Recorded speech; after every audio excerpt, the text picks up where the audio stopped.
من 2 سال پیش به شهر مسکو رفتم. آن وقت من 18 ساله بودم.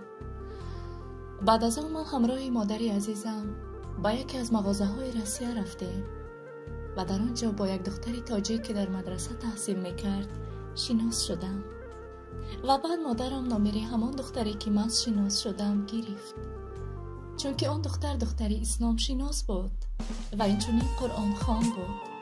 و بعد از آن من با تلفن مادرم همراه همان دختر صحبت میکردیم و یک روز آن مرا با همین مدرسه‌ای که خودش تحصیل میکرد دعوت کرد. من همراه مادری عزیزم به آن مدرسه‌ای که وی تکلیف کرده بود رفتیم و در آنجا همه دختران قرآن خوان بودند و به من آنجا معقول شد. من خواستم که در آنجا تحصیل کنم و خوشبختانه معلمه همان مدرسه مرا قبول نمود.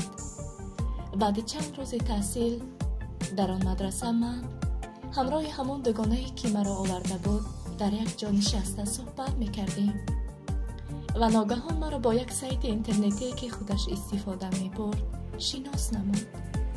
یک روز در فرمای افیری همون سایت مرا با پسری شناس نمود. بعد از چند مدتی من صاحب تلفن شدم و با همون سایتی که مرا دوگانم شناس نموده بود همراه همون پسر صحبت میکردم. بعد چند مدتی به من رقمهایش را داد تا که در این ماه هر دو تنها صحبت کنیم. من نیز رد نکردم و با گفته بچه راضی شدم. در اول ما همچون دوست در این ماه صحبت میکردیم و بعد از چند مدت من با آن پسر اظهار محبت کردم و آن پسر تکلیف مرا رد نمود و رقمهای مرا بر روی خط سیاه ماند و من از محبتی به آن داشته کوشش میکردم با یگان نامری دیگر با وی زده صحبت کنم. متاسفانه با کدام رقمی که من زنگ میزدم بر روی خط سیاه میپرتافت، یعنی نمیخواست با من صحبت کند. من هر روز با مدرسه رفتم می آمدم. یک روز فهمیدم که وی دیگر دختر را دوست می داشته است و با من کوشش کردم همان دختری که همراهی وی گم می زند از راه زنم، زیرا نمیخواستم بغیر از من با دیگر دختر صحبت کند.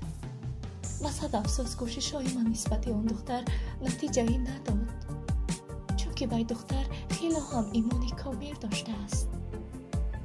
و بعد همون پسر فهمید که من با نقصیده نوش ضرر خودم را رسانیدنیم و بعد آنها ضرر خودش را به من رساند. رقمهای من را به چند رفیقش داد تا که مرا از راه براه کنند، اما با آن راه نتوانست به نتیجه رسیده.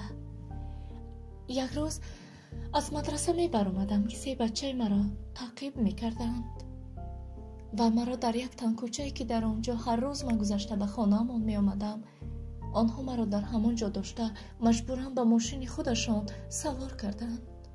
آنقدر داد و فریاد کشیدم که هیچ کس به کمک من نآمد. بعد چند ساعتی چشمانم را گشادم که خود را با مویهای پریشان و لباس دریده دیدم. افسوس که من دیگر دختر نبودم.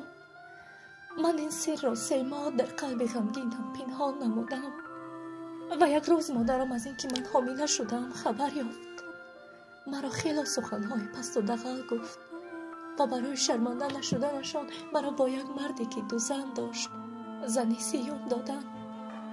من هم به خاطری که مادرم در نزد خویش و اقرباش شرمنده نشود قبول کردم، زیرا که دیگر راهی نداشتم.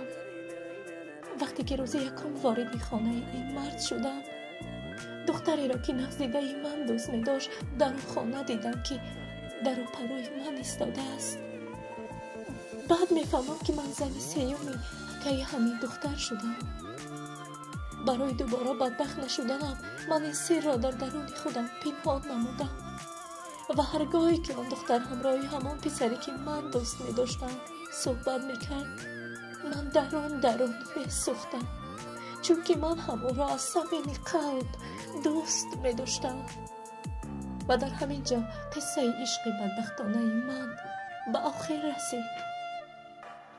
از همه دخترها خواهش می کنم که به چنین کار هرگز دست نزنند، چون که عاقبت مثل من فتای عروسی را در بر نمی کنند.